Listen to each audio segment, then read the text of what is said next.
আমি একটা কথা বুঝতে পারছি না বড় মা, বড় জেঠু কেন দাদার সাথে কথা বলে না, কেন দাদার ওখানে যায় না, এই ভেবে ভেবে তোমার সারাদিন মন খারাপ হতো। এখন যখন বাবা আর ছেলের দেখা হয়েছে তাই নিয়েও তোমার দুশ্চিন্তা?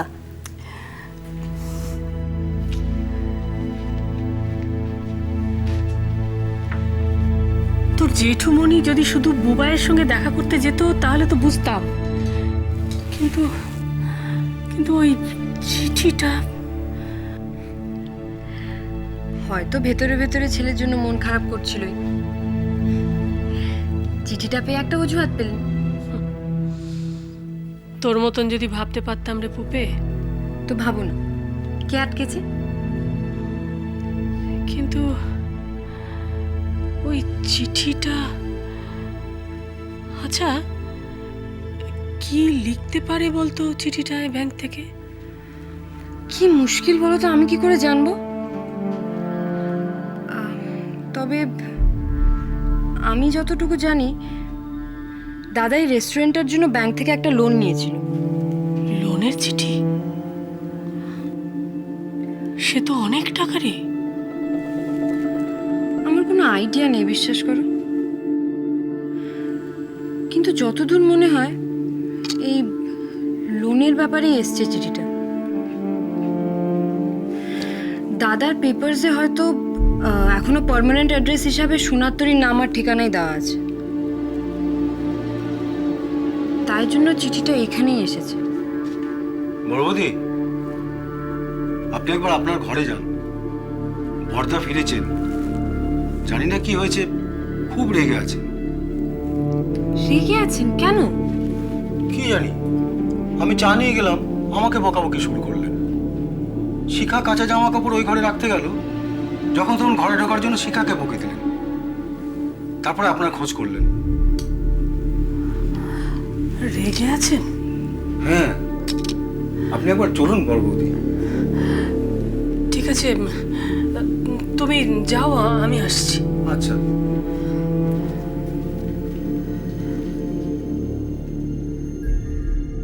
হ্যাঁ, তো তুই এডিটে গিয়ে রাশিদগুলো দেখে নে না।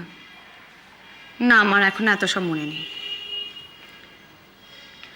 হ্যাঁ, ক্যামেরা রেকুইজিশন আমি দিয়ে রেখেছি। জানি তোরা ভুলে গেলেও আমার ভুলে যাওয়াটা তো চলবে না, না? হ্যাঁ, সংগ্রামদাকে একটা ডিটেল বাজেট মেল করে দিয়েছি। হ্যাঁ, উনি নিশ্চয়ই অরূপদাকে পাঠিয়ে দেবেন। হ্যাঁ, ঠিক আছে।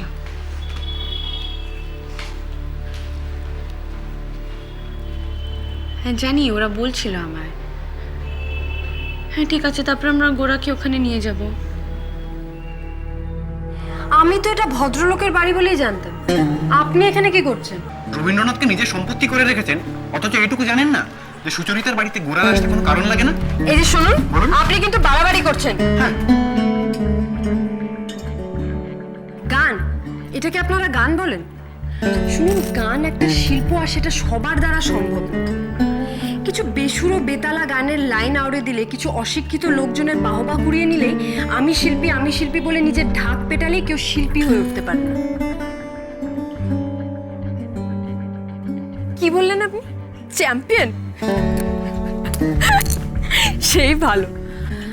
আপনি বাসবনে শিয়াল রাজা হয়ে থাকুন, আপনাকে সেটাই মান। আরে পুপে,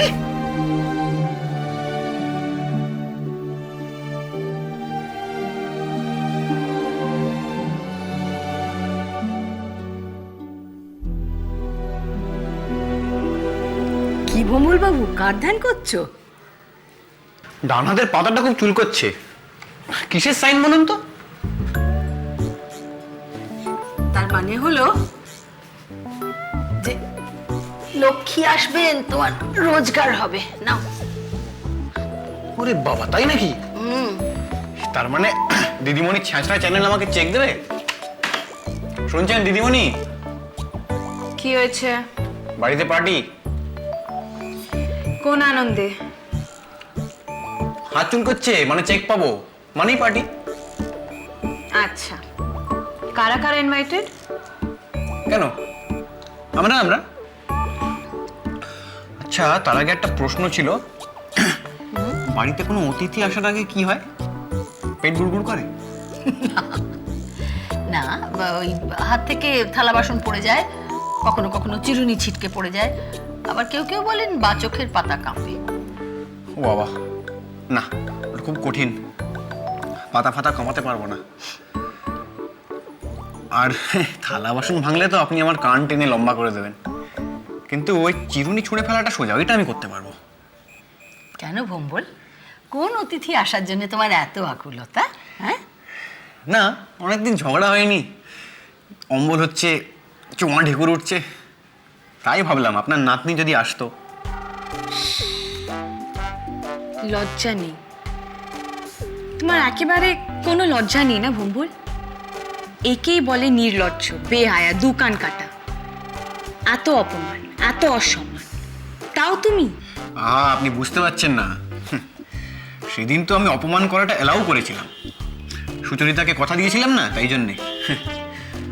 কিন্তু আজকে আমার ঝগড়া করতে কিরকম মনটা হাঁকুপাকু করছে। কি অসভ্য ছেলে রে বাবা! হ্যাঁ, তোরা এই অপমান করবি, মেয়েটাকে নাকের জলে চোখের জলে করবি, সেই জন্য নেমন্তন্ন করে ডেকে আনবি? হ্যাঁ হ্যাঁ, নাকের জলে চোখের জলে হওয়ার মেয়ে নাকি সে?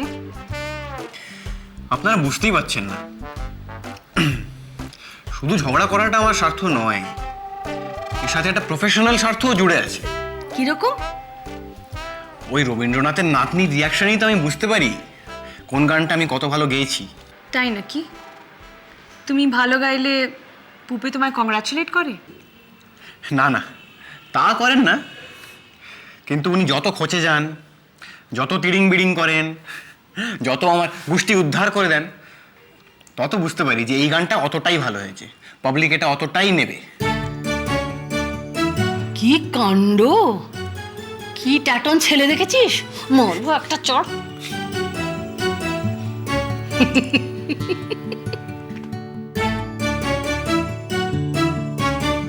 আরো প্রশ্রয় দাও, আরো আহ্লাদ দাও, আদো দিয়ে দিয়ে মাথায় তোলো। ক্ষণজন্মা ছেলে তোমার বিদ্যায় বুদ্ধিতে বংশের মুখ উজ্জ্বল করবে। স্বর্গ থেকে আমাদের চতুর্দশ পুরুষ পুষ্প বৃষ্টি করবেন।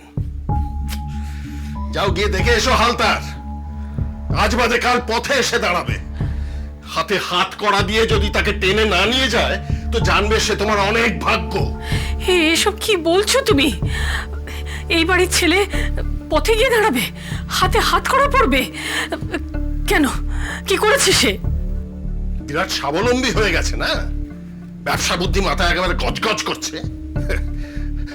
ধার নিয়ে শোধ দিতে না পারলে কোন কোন চার্জে সাজা হতে পারে সে বিষয়ে তোমার কোনো ধারণা আছে? ধার নিয়ে শোধ দিতে পারবে না? আরে বাবা, ও তো আর পালিয়ে যাচ্ছে না, সময় মতো ধীরে সুস্থে দিয়ে দেবে, তার জন্য। হ্যাঁ হ্যাঁ, সেটা হতে পারতো যদি দেশের আইন তোমার গুণধর ছেলের জন্য পাল্টে যেত।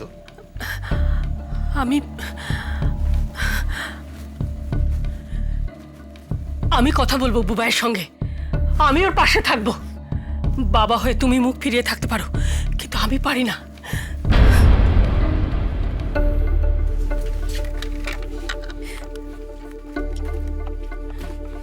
না,